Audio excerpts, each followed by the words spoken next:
মহারাজ কোথায় মহারাজের কথা কইছে যে আমার প্রিন্সের জাহাজত আছে, মানে ব্রিটিশের রাজার জাহাজত আছে আটলান্টিক সাগর দ্বীপের মাঝে।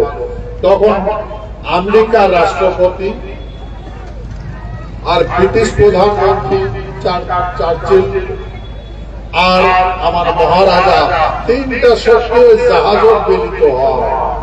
হওয়ার পরে ওদের কোন সিদ্ধান্ত করিয়া একটা প্ল্যান নিয়ে এসে তাকে আটলান্টিক চার্টার অফ অ্যাক্ট, মনে রাখবেন আটলান্টিক চার্টার অফ অ্যাক্ট।